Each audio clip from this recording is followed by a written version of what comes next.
13 ژوئن 1943 رئال مادرید در مقابل بارسلونا دور برگشت مرحله نیمه نهایی جام حذفی اسپانیا.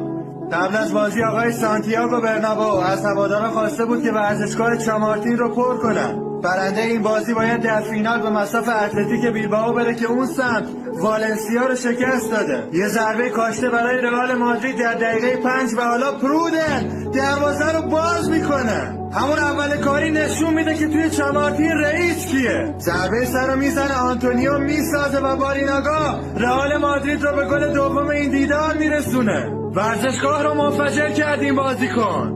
مولی رو سانت میکنه روی دروازه برای پرودن و یه ضربه سر عالی.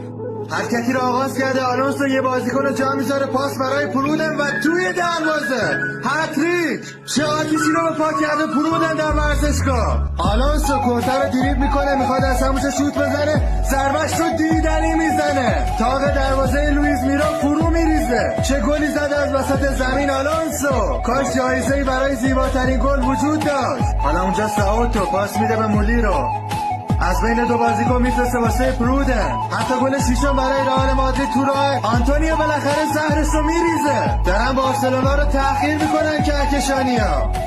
سانت روی دروازه و این هم گل هفتم. باریناگایی که دوباره چامارتین رو به خروش در میاره. آخرین دقایق نیمه اول کاشته برای رئال مادرید، توپ تیر دروازه برخورد میکنه و در برگشت باریناگایی که گل هشتم رو به ثمر میرسونه. باور نکردنیه چه بلایی داره سر بارسلونا میاد. آلونسو پشت توپ ضربه‌اش رو خلاف جهت میزنه و دروازه رو باز میکنه. شادی بعد گل محسوس خودش هم انجام میده. یه توپگیری پشت محوطه جریمه، میخوان نتیجه 3 سال پیش رو دوباره رقم بزنن. موتلا دروازه رو باز میکنه. رئال مادرید 10 بارسلونا 0. رئال تازگذاری میکنه و در برابرش باید تنظیم کنی. پرودن یه موقعیت خطرناک داره، کابوس بارسا میشه این بازی. این هم گل 11. چه پخت پزی به پا کردی آقای باریناگا. زیرشو کم کن که بوی سوختگی داره خفمو میکنه.